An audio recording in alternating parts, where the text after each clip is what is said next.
So, ito na nga yun mga ka-basic. Madami pa lang nagtatanong sa atin about sa mga Huawei ID ang pinoproblema.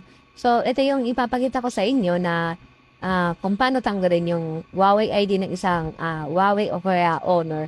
So, magtataka kayo kung bakit ko siya binuksan ay may tinatawag tayong test point. Yan.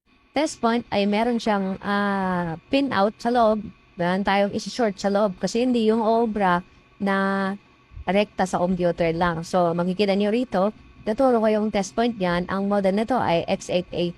And then, wala rin pong manual bypass o kaya manual remove ng Huawei ID. So, sana naliwanagan na kayo sa mga nagtatanong sa akin, nag-PM sa akin. And then, meron din nag-PM sa akin na T60 ate yun.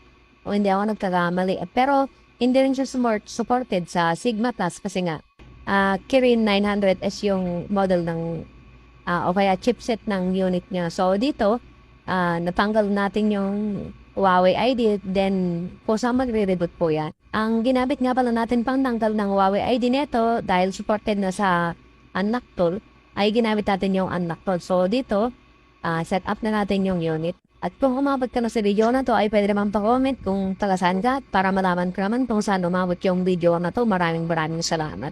And then kung nagustuhan mo at may natutunan ka, pwede naman pa-share, pa-follow na rin, at pa-comment na rin kung may problema man yung cellphone mo at baka magawan natin ng video o kaya magawan natin ng paraan sa susunod nating upload. Maraming salamat. Then maraming salamat din sa lahat ng mga sumusuporta sa atin, sa mga nagtitiwala sa atin at mga nakakagawa ng mga unit nila. Lalong-lalo na sa mga kasamahan natin na nagsisimula pa lang sa pagre-repair. Maraming salamat sa inyong mga suporta at hanggang dito na lamang po. At sana ipatuloy nyo kaming suportahan hanggang sa huli. Yun lamang po. Maraming salamat. God bless.